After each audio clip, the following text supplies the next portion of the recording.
Yesu, karibu pokea ujumbe huu ambao unasema nguvu ya mauti na nguvu ya uhai. Nguvu ya mauti na nguvu ya uhai. Kuna nguvu ya mauti lakini kuna nguvu ya uhai. Na pia kwa sababu kuna nguvu ya uhai, pia nguvu ya mauti ipo inayojaribu kushindana au kukinzana au kuvutana. Biblia inatuelekeza tuangalie jambo hili la nguvu ya mauti na nguvu ya uhai katika sura ile ya 13 ya kitabu kile cha Hosea.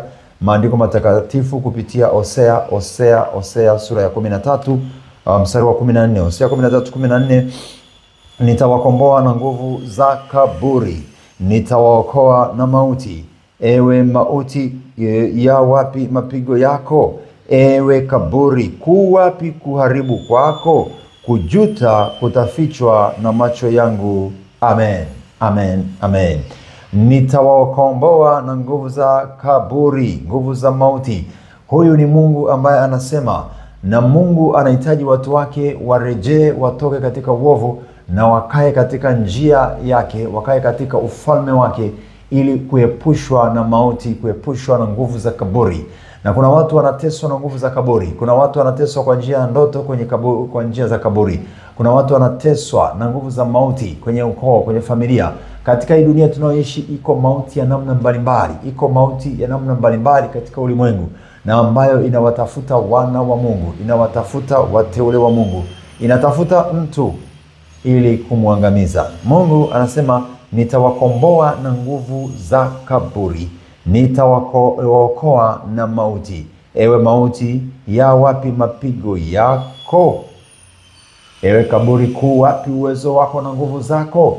Mungu anasema hivyo, maana yake ni kwamba uwezo wake, hiyo kaburi na mauti, umeondoshwa, umeangushwa, umedhoofishwa, umetupwa nje kwa jina la Yesu. Basi kuna nguvu ya mauti na kuna nguvu ya kaburi. Kuna nguvu ya mauti inayofuatilia maisha yako, ndoa yako, watoto wako, kibali chako, nyota yako, biashara yako, ng'ombe zako, mbuzi, kondoo na kila kitu. Iko mipango ya kuzimu ambayo inaletwa na shetani iitwayo mauti. Mwenye mauti ni shetani. Nguvu za mauti zina shetani, lakini zimezimwa, zimeharibiwa, kwamba wale wanaomwamini Yesu Kristo hawatatishika na nguvu za mauti, wala hawatapatikana na nguvu za mauti inayotokana na yule ibilisi shetani, kwa sababu tunaye mkuu wa uzima. Yesu Kristo ni mkuu wa uzima, na sasa atakupa uzima. Mungu anasema, nitawakomboa na nguvu za kaburi. Manake kuna nguvu za kaburi. Nguvu za kaburi manake ni nguvu za kufa. Vitu vitazikwa, vitu vitakufa, vitu kufa, vipawa, karama, akili, ufahamu, upendo, amani. Vitu hivyo vinaweza vikauawa. Mtu anaishi lakini upendo umekufa, imani imekufa, karama yeye haifanyi kazi ndani yake. Imekuwa sawa na yule aliyepewa talanta, kila mmoja talanta yake, mwingine akaenda kuifukia. Sasa labda niseme tu kwamba inawezekana kuna vitu vyako vimefukiwa, vimekufa. Hizo nguvu za kaburi na maana nguvu za mauti zinasemeshwa saa hii kwa jina la Yesu. Na mara baada ya hili neno tutaingia maombi kuiamuru mauti iliyomeza au iliyonayofuatilia maisha yako, ofisini, kazini, popote, ikashindwe. Wewe ambaye umesimama kwenye haki na ukweli na wanakufuatia ili kukuangusha, hizo nguvu za mauti zinazokufuatilia zitaharibiwa, zitatupwa nje. Na jeuri na kiburi ya kaburi na mauti lazima inyamazishwe sasa, lazima izikwe, lazima itupwe mbali, na wewe utasimama ukimtukuza Jehova Bwana. Anasema, ya wapi mapigo yako? Ewe kaburi, ku wapi kuharibu kwako? Kujuta kumefichwa na macho yangu. Mungu hatahitaji kuona watu wake wanajuta. Anawaelekeza, tokeni uovuni, tokeni dhambini, kwa sababu dhambi ni mauti. Dhambi ni mauti, uovu ni mauti. Ukimfanyia mwenzako mabaya, na tulijifunza wiki hii pia kwa habari ya usipokee mawazo mabaya, utazalisha mabaya. Na Mungu anawaambia watu wake, taifa lake, watakatifu wake wa Israeli, acheni mabaya, acheni uovu, acheni dhambi, kwa sababu dhambi itawaua. Dhambi ni uovu, itawafanya muwe wafu kiroho. Mtafanywa kwamba mauti iwe imewatawala, na Mungu hahitaji tutawaliwe na mauti. Anasema, kaburi, ku wapi kuharibu kwako? Ku wapi? Anasema, macho yangu hayataona tena watu wangu wakiaibika, wakifedheshwa, wakiangamia. Maana Mungu ni Mungu mwenye uzima. Nguvu ya uzima iko kwa Yesu. Nguvu ya mauti iko kwa shetani. Nguvu ya wokovu iko kwa Yesu. Nguvu ya kuangamiza iko kwa shetani. Au mipango mibaya yote ni kwa shetani. Mipango mema mizuri yote ni kwa Bwana wetu Yesu Kristo wa Nazareti aliye hai. Ana mpango mzuri na maisha yako, ana mpango mzuri na ndoa yako. Kuna wengine wamepanga ndoa yako ife, pate mauti, biashara yako ikae na mauti, shamba lako liwe la mauti, ng'ombe, mifugo yako iwe katika mauti. Sasa kwa neno hili unamwambia Bwana, natamani ukomboe kila kitu changu, kitoke nguvu ya kaburi, kitoke nguvu ya mauti, kisiharibiwe tena, kisipatikane na mauti. Wewe mwenyewe, familia, nyumba yako, maisha yako, ndoa yako, ujana wako na kila kitu kisipatikane na nguvu hizo za kaburi za mauti katika jina la Yesu. Neema ya Bwana Yesu yatutosha na yatuwezesha. Angalia tena katika Isaya 26, Isaya sura ile ya 26, twende tuone tena neno la Mungu katika Isaya 26 19 hadi 21. Isaya 26 19 hadi 21. Wafu wako wataishi, maiti zangu zitafufuka. Amkeni, kaimbeni. Narudia tena, wafu wako wataishi, maiti zangu zitafufuka. Amkeni, kaimbeni, ninyi mnaokaa mavumbini, kwa maana umande wako ni kama umande wa mimea, nayo ardhi itatoa waliokufa.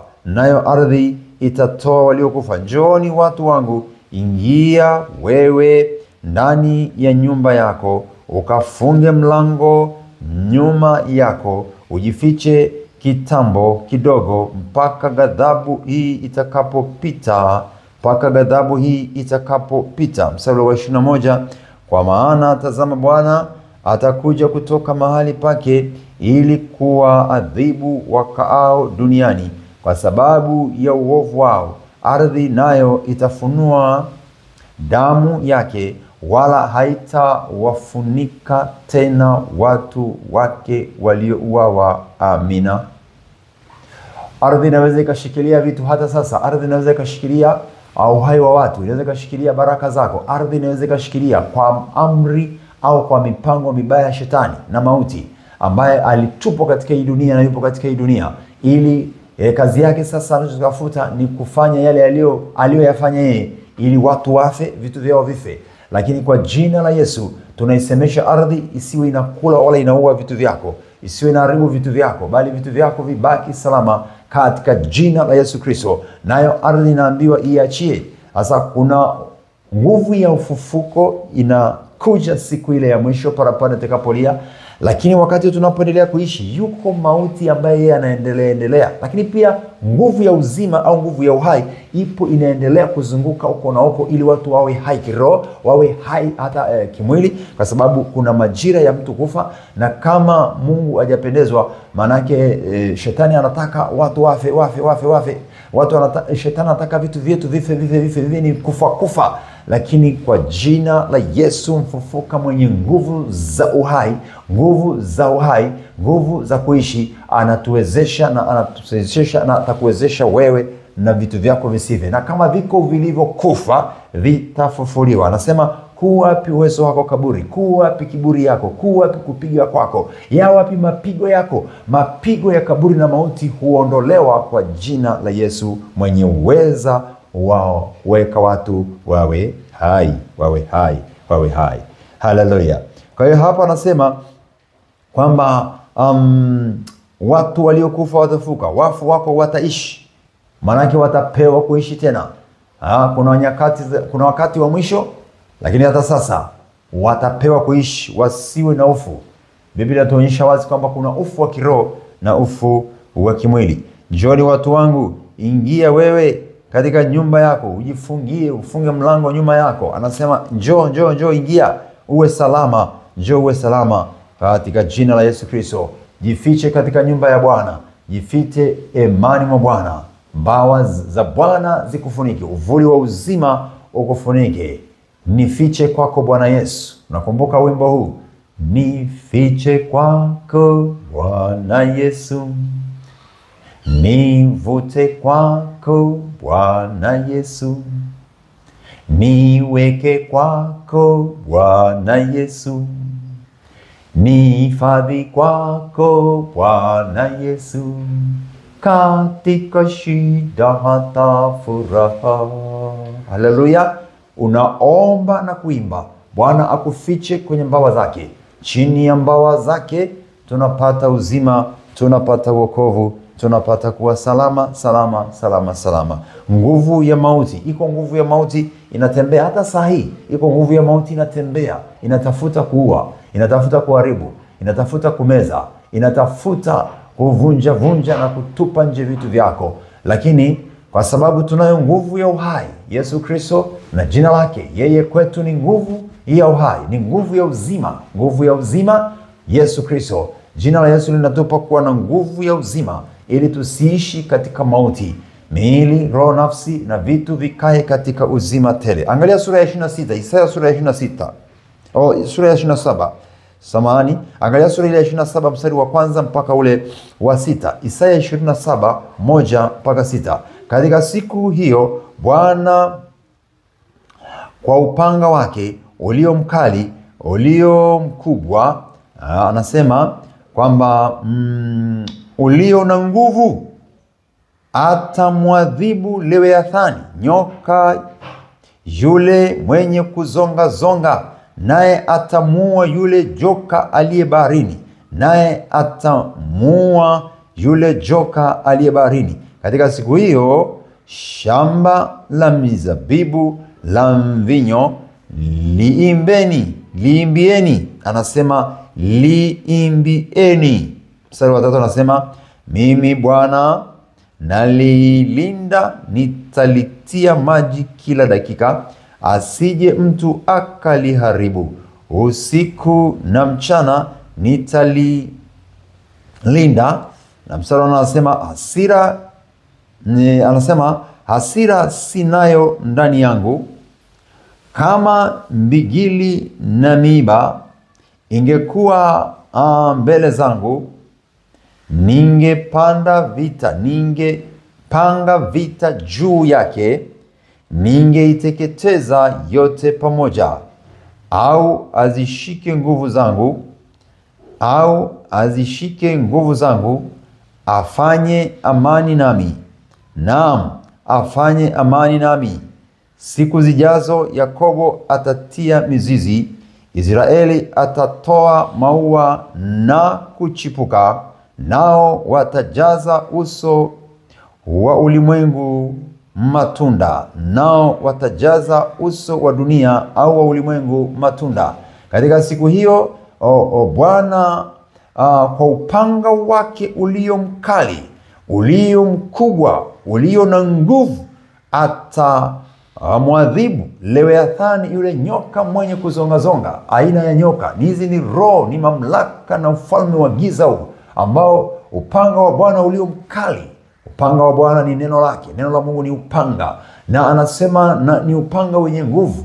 Nguvu za Bwana zitampiga huyu nyoka ambaye aileta mauti tangu bustani ya Eden, na hata sasa anazunguka akitafuta kuleta hiyo mauti. Bwana atamkata, na nyoka aliyezongazonga maisha yako, hilo chatu la ukoo, hilo roho la uchawi na kuzimu na ufurmason, upanga wa Bwana upite na kukata huyo nyoka aliyezongazonga. Upanga wa Bwana ukipita mara moja unamkatilia mbali, hata zonga maisha yako tena.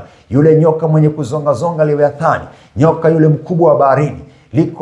Hizi ni roho na falme za giza, zinakaa baharini. Wakati mwingine zinashambulia biashara. Wakati mwingine kuna wafanya biashara wanashirikiana na mwanamke kahaba akae baharini. Maana yake ndio hawa majoka na vitu vya namna hiyo. Maana yake ni masanamu na miungu.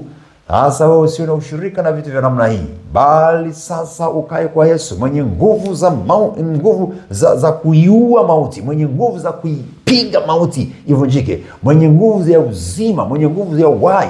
Simama na Yesu, tembea na Yesu, kaa na Yesu. Haleluya. Anasema kwamba katika siku hiyo shamba la mizabibu la mvinyo, anasema liimbieni hilo shamba, litatoa nyimbo, shangwe zitatoka. mstari wa pili, katika siku hiyo shamba la mizabibu la mvinyo liimbieni. Liimbie, maana yake kutakuwa na furaha. Maana yake ardhi, nikwambia, inaweza ikameza vitu. Ardhi inaweza ikawa ina mauti, ina vitu vya kimauti.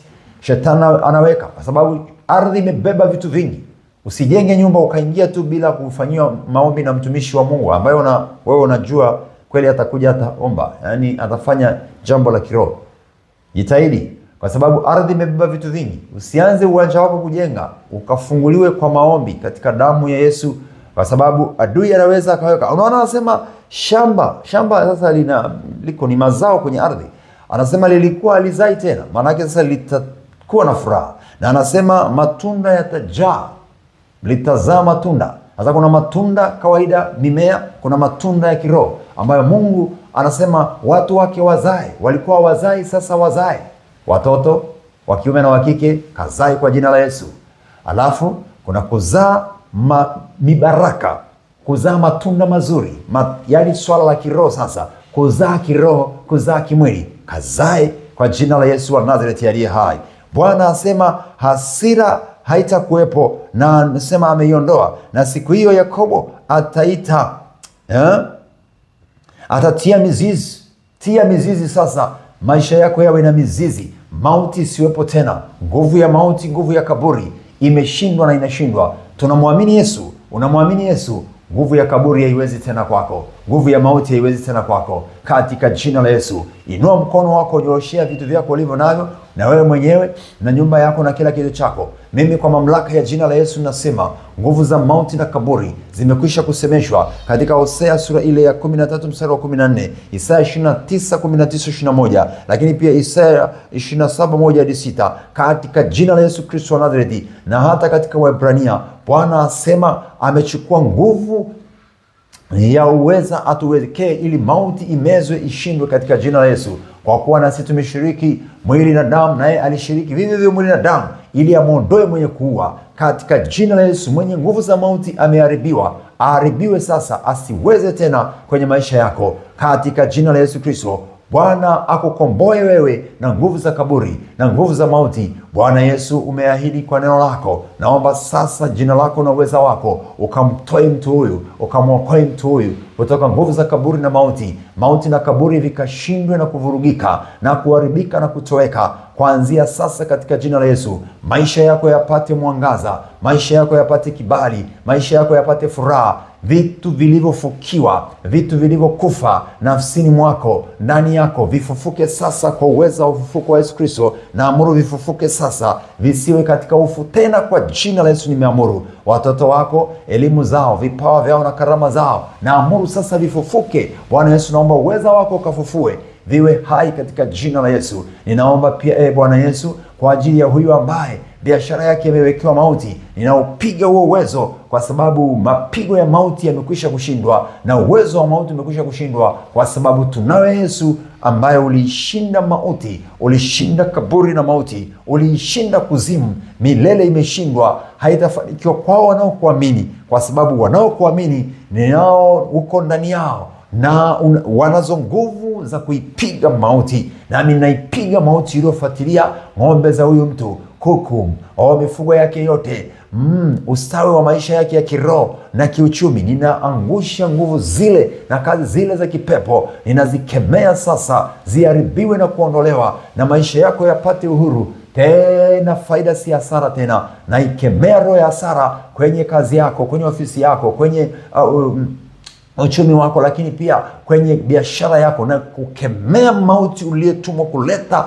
hasara na uharibifu. Toka ewe uharibifu kwa jina la Yesu. Toka ewe uharibifu, ondoka, achia kazi yako, achia maisha yake. Toweka ewe roho ya uharibifu kwenye miguu, kwenye mikono. Mauti uliyekaa kwenye mikono na kupiga, achia hiyo mikono kwa damu ya Yesu. Achia mikono yake katika jina la Yesu. Mauti uliyekaa kwenye macho, kwenye tumbo, kwenye miguu, toka haraka kila mahali ulipokaa kuanzia kichwani. Ondoka, nimeamuru. Ondoka, nimeamuru. Ondoka, mwachie huyo mtu awe na uhuru, awe na uzima, awe na afya njema nguvu ya uzima ikujilie na nguvu ya uweza ikuwezeshe utembee, biashara yako ikawe hai tena, ndoa yako ikarudishiwa hai tena. Mauti ondoka kwenye biashara, mauti ondoka kwenye hiyo ndoa katika jina la Yesu. Mauti ondoka kwenye uchumba wao ambao ni halali kwa jina la Yesu. Mauti umemezwa hata milele. Asante Bwana, maana unatukomboa na nguvu za mauti. Naomba komboa watoto, komboa vijana waliokamatwa na nguvu za mauti sehemu mbalimbali. Naomba uponyaji, kombozi kwa damu ya Yesu. Wafunguliwe sasa na zile nguvu ziondoke, ziharibike na kusambaratishwa katika jina la Yesu. Bwana akushindie, akujalie kushinda na kuinuka. Mauti na nguvu za mauti zikaangushwe kabisa na kutupwa nje, zisiwe na kibali wala uwezo wala uhalali tena. Asante Yesu kwa kuponya, asante Yesu kwa kubariki. Nguvu zako ni za milele na uweza wako ni milele. Bwana mbariki mtu huyu sasa na hata milele. Kwa jina la Yesu, maumivu yaliyo ndani yako ya kutoke sasa, ya kuachie, na msongamano wa mawazo na huzuni na wasiwasi na mashaka na hasira na viamuru kwa jina la Yesu viondoke kwako, viondoke kwako, viondoke kwako. Bwana Yesu, asante kwa kumponya, kwa kumwokoa, kwa kumuinua katika jina la Yesu. Amen. Karibu sana wakati mwingine. Karibu huduma ya Facebook, TikTok, na sasa hivi wakati wa mchana na wakati wa usiku saa 6 usiku pia ninakuwa na huduma kwenye TikTok ya maombi na maombezi, neno la Mungu pamoja na maombi na maombezi. Karibu kwenye TikTok ya kwangu Elimlinzi Mbise, kwenye YouTube channel hii pia ni Elimlinzi Mbise, na unaweza kabisa jambo jema ukasubscribe, ukanifollow. Ni jambo la kupendeza kwa utukufu wa Mungu Baba, ili uendelee kupokea kile Mungu ambacho anakiachilia. Na karibu pia ushiriki ukiwa unahitaji namba ya mawasiliano na mimi kwa message, kwa vyovyote, na hata kama unahitaji kuachilia sadaka yako kwa ajili ya kazi ya injili tunaenda kuifanya mwezi wa 10 na miezi mingine na mwaka ujao na siku zote, basi namba ya sadaka ni hiyo hiyo pia, ambayo ni 0787 62 75 91. Hiyo ni Airtel, jina ni Elimlinzi Jeremia Mbise, Elimlinzi Mbise. Na namba ya Airtel inairudia tena 0787 62 75 91. Namba ile ya Vodacom, namba ya Vodacom au wanaita M-Pesa ni 0762 282 au niseme ni 282 282 alafu 439 349. Nairudia tena 0762 282 430.